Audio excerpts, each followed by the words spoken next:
Bonjour à tous mes frères, bienvenue pour une nouvelle vidéo sur la chaîne Je veux le ciel. Dans cette vidéo, je veux vous parler du sexe de manière très ouverte et très transparente. Je suis sûr que si vous restez jusqu'à la fin, de nombreux doutes que vous avez seront éclaircis. Et je veux vous parler d'une manière très simple et très facile à comprendre. Mes frères, je suis étonné de voir combien de personnes ont des blocages dans ce domaine et cela cause beaucoup de dommages pour le mariage. Une fois, un pasteur m'a raconté qu'un frère de son église l'avait appelé désespéré et avait demandé au pasteur de prier pour la délivrance de sa femme, car il disait qu'elle avait un démon dans son corps et que c'était le démon de la sensualité. Le pasteur a alors essayé de comprendre ce qui s'était passé et l'homme lui a dit que sa femme était apparue devant lui sensuelle, portant une lingerie. Mes frères, quand le pasteur m'a dit ça, je me suis mis à rire. Mais en même temps, j'ai vu combien c'est sérieux, combien la mauvaise religiosité empêche les gens de recevoir la bénédiction de Dieu. Et puis il y a beaucoup d'hommes et de femmes qui agissent comme des légalistes en disant que rien n'est permis, qui ne se laissent pas toucher par leur conjoint. Mais lorsqu'ils sont seuls, ils sont accros à la pornographie, sans parler de ceux qui trompent leur conjoint.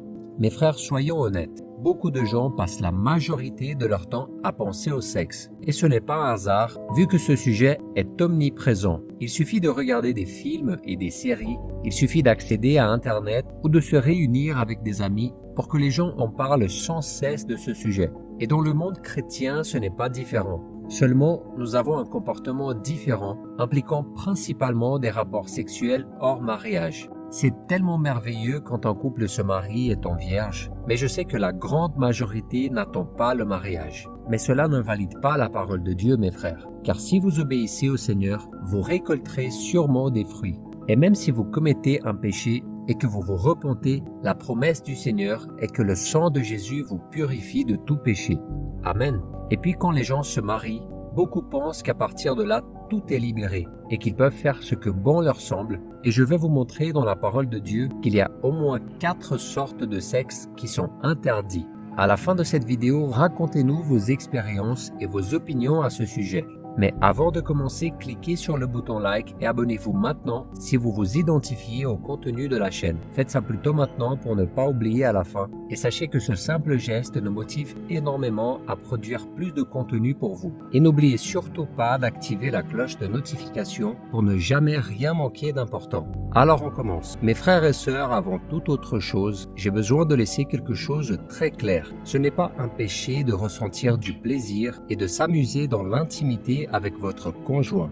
D'accord? Je dis cela parce que de nombreuses églises considèrent ce sujet comme tabou et elles prêchent d'une manière qui donne l'impression que la personne fait quelque chose de mal, de sorte que le couple se sent sale, même s'il est sous la bénédiction de Dieu dans le mariage. Et l'une des principales raisons est que les gens se demandent souvent ce que Jésus ferait à leur place. Et comme Jésus ne s'est pas marié, et bien sûr n'a pas eu de relations sexuelles, les gens pensent que le sexe est quelque chose de charnel et d'impur. Ils pensent donc que si Jésus ne s'est pas impliqué dans ce domaine, ce doit être parce que c'est un péché ou parce que ce n'est pas important. Mais mes frères, laissez-moi vous dire quelque chose. Nous ne pouvons pas toujours baser nos vies sur ce que Jésus ferait, parce que Jésus ne ferait pas beaucoup de choses. Par exemple, Jésus n'a pas eu de relations sexuelles, non pas parce que c'était quelque chose de négatif et qui l'éloignerait de son Père, mais parce qu'il savait que le sexe était le fruit d'un mariage. Et il ne s'est pas marié, car sa seule mission était de mourir sur la croix pour nos péchés. Nous devons donc vivre nos vies en fonction de ce que Jésus a fait et de ce qu'il a enseigné.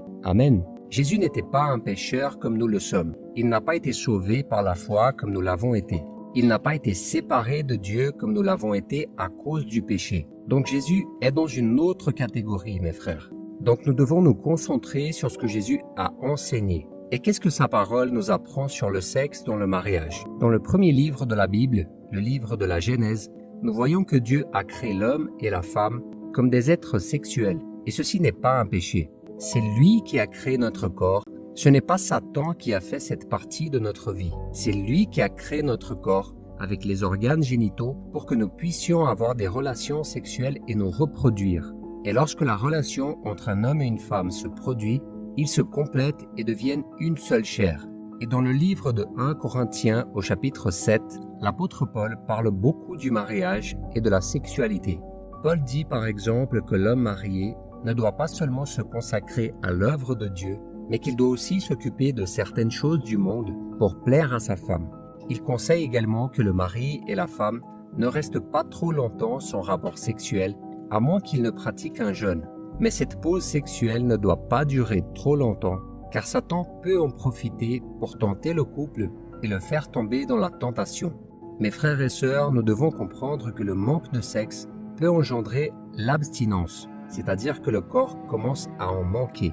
Et quand cela arrive, la personne est plus vulnérable pour agir selon ses instincts charnels. Je ne dis pas qu'il faut agir en fonction de ses instincts, mais c'est quelque chose qui peut arriver et le diable le sait très bien. Cela explique pourquoi de nombreuses personnes prennent de mauvaises décisions en agissant par impulsion et ensuite le regrettent profondément. Ainsi, avant de parler de l'un des 4 types de rapports sexuels interdits dans le mariage, je veux réfléchir avec vous à propos de l'adultère. Je crois que nous avons tous déjà entendu cette phrase « Celui qui aime ne trahit pas ». Vous l'avez déjà certainement entendu, n'est-ce pas? Cette expression est très romantique, mais quand on est confronté à la routine et aux problèmes d'une relation, on se rend compte que dans la vraie vie, tout est très différent. Et je dis cela, mon frère, parce que malheureusement, le nombre de cas d'adultère a augmenté de façon absurde, même au sein des églises.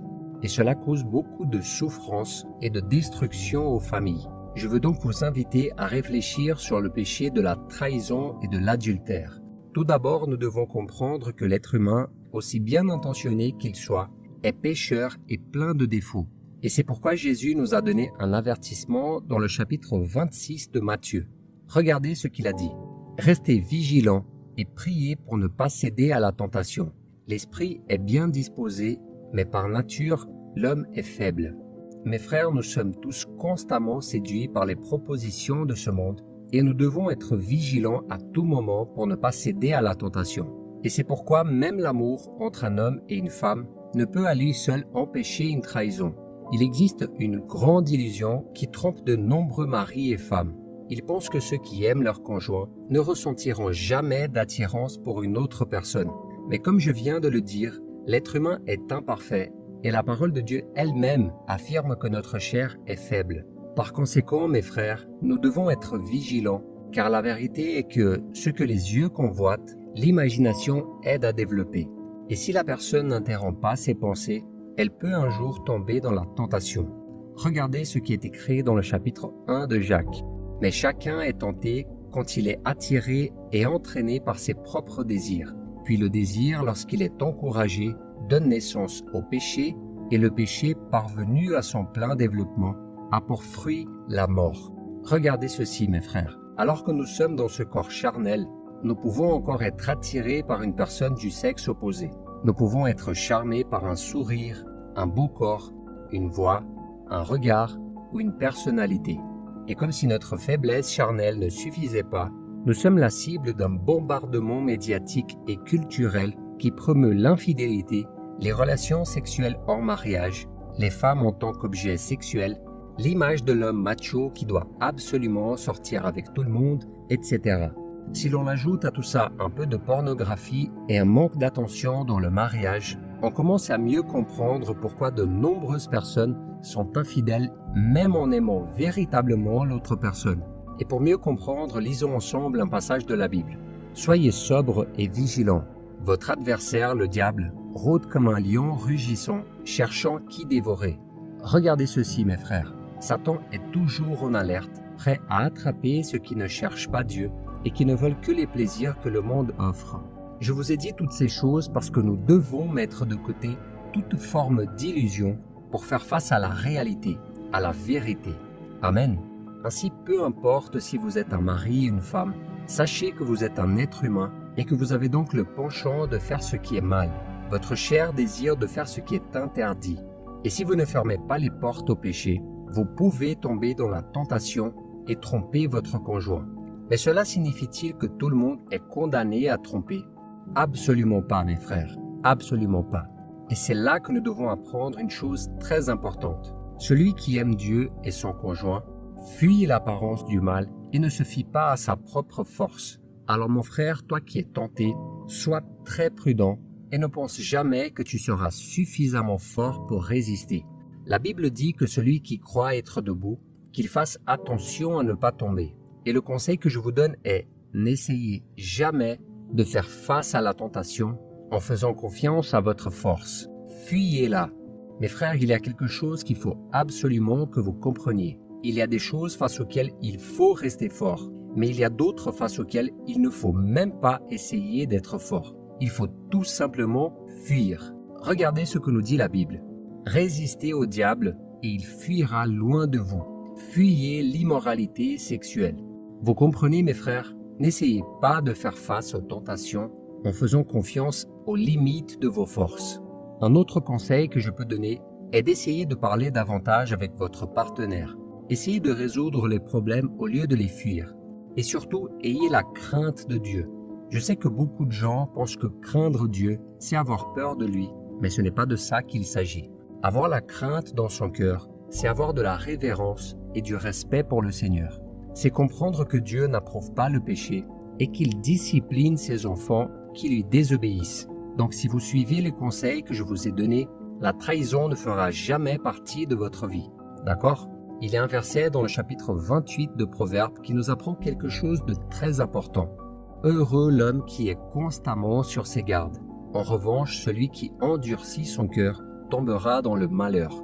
Donc si nous voulons avoir une vie bénie, une vie de paix, de protection et de tranquillité, il nous suffit d'avoir la crainte du Seigneur et d'obéir à sa parole. Et maintenant, je vais vous parler des 4 types de sexe interdits par la Bible. Le premier d'entre eux est l'échangisme. Je sais que cela peut sembler étrange et même absurde de parler de cela. Mais mes frères, cette pratique est bien plus courante que nous le pensons. Dans cette pratique, les couples se réunissent et ont des relations sexuelles avec le conjoint de l'autre. Vous pouvez imaginer ça? Et ceux qui pratiquent ce genre de choses affirment que cet acte est bon pour la relation, car ça augmente la confiance et la liberté entre les conjoints. Mais ceci, mes frères, n'est rien d'autre que de l'adultère. Et nous savons que c'est l'un des péchés qui cause le plus de destruction et qui déplaît le plus à Dieu. Lisons ce que la Bible nous dit. « Tu ne coucheras pas avec la femme de ton prochain pour te rendre impur avec elle. » En outre, mes frères, ce péché provoque des blessures profondes dans l'âme et à l'avenir, il met fin à la confiance et au respect dans le mariage. Alors fuyez ce péché, d'accord? Le deuxième acte sexuel interdit par la Bible est le plan à 3. Les gens appellent ça plan à 3 et forment des trios qui ne sont rien d'autre que des occasions où le couple s'engage dans une relation sexuelle avec une troisième personne, avec le consentement des deux. Certaines personnes tentent de défendre leur désir d'avoir des relations sexuelles à 3 en disant que Jacob a marié 2 sœurs, Léa et Rachel. Mais à aucun moment, la Bible ne dit qu'il a couché avec les 2 femmes en même temps. Et nous voyons que la polygamie, le fait d'épouser plusieurs personnes, était autorisé à l'époque de la nation d'Israël, mais que cela n'a jamais été la volonté parfaite de Dieu. Dieu n'a jamais approuvé la polygamie, et nous voyons dans le Nouveau Testament qu'un homme doit être le mari d'une seule femme, et Jésus lui-même en a parlé. Lisons ce qui est écrit dans le chapitre 19 de Matthieu. Il répondit, « N'avez-vous pas lu que le Créateur, au commencement, a fait l'homme et la femme, et qu'il a dit, c'est pourquoi l'homme quittera son père et sa mère, et s'attachera à sa femme, et les deux ne feront qu'un. Ainsi, ils ne sont plus deux, mais ne font qu'un. Que l'homme ne sépare pas donc ce que Dieu a uni. » Vous voyez, mes frères, Jésus a parlé d'un homme et d'une femme dans le mariage. C'est donc la volonté de Dieu. C'est-à-dire qu'il n'y a pas de place pour une autre personne dans un mariage hétérosexuel. D'accord? Le troisième type de sexe que Dieu interdit dans sa parole est l'abus sexuel. Nous grandissons avec l'idée que les abus ne se produisent que lorsque l'auteur utilise la force physique pour avoir des relations sexuelles avec une autre personne sans son consentement. Mais cette idée n'est pas vraie. Il existe également des abus au sein du mariage, c'est-à-dire lorsque l'un des conjoints oblige l'autre à avoir des relations sexuelles avec lui sans que l'autre personne accepte. Et qui commet ce genre de péché utilise ce passage du chapitre 7 de 1 Corinthiens de manière absolument erronée pour justifier son erreur. Lisons ce qui est écrit. Ce n'est pas la femme qui est maîtresse de son corps, mais son mari. De même, ce n'est pas le mari qui est maître de son corps, mais sa femme. Et mes frères, quelques personnes sortent ce verset de son contexte, et beaucoup d'hommes croient que le corps de leur femme n'appartient qu'à eux. Et ils pensent donc qu'ils peuvent exiger des rapports sexuels et qu'ils ont tout à fait le droit de les forcer à faire quelque chose qu'elles ne veulent pas faire. Mais ce que la Bible dit, c'est que nous devons satisfaire notre conjoint et ne pas chercher notre propre plaisir. D'accord? Et le quatrième type de sexe que Dieu interdit est la pornographie. Bien qu'il ne s'agisse pas d'un acte sexuel en soi, ces autres types de sexe interdits sont très souvent stimulés par la pornographie. Et mes frères, ça peut paraître absurde à penser, mais de nombreux couples chrétiens disent qu'ils regardent des films pornographiques avant et pendant les rapports sexuels pour pimenter les choses dans la relation. Mais quel que soit le plaisir qu'ils y prennent tous les deux, la pornographie est une chose très dangereuse. Car lorsque la personne regarde un film ou tout autre type de matériel pornographique, elle peut ouvrir des brèches à l'ennemi pour détruire la relation, sans parler du risque de devenir absolument accro à ce type de matériel, qui cause de plus en plus de problèmes de nos jours. Et mes frères, la Bible dit que nous devons maintenir la pureté dans le mariage. Regardez ce que dit la Bible. Que le mariage soit honoré de tous, et le lit conjugal épargné par la souillure. Ceux qui se livrent à l'immoralité sexuelle et à l'adultère, Dieu les jugera. Et vous vous demandez peut-être, mais qu'en est-il du sexe oral et de l'utilisation de jouets sexuels? Eh bien mes frères, même si la Bible ne donne pas de réponse définitive, vous devez analyser si vous êtes tous les deux d'accord, car si l'un de vous ne se sent pas à l'aise pour faire quelque chose, alors la bonne chose à faire est de ne pas le faire. La chose la plus importante est d'honorer Dieu et de respecter son conjoint. Et ensuite, vous devriez analyser si cela sera bon pour vous, si cela vous rapprochera l'un de l'autre ou si cela vous éloignera l'un de l'autre. D'accord?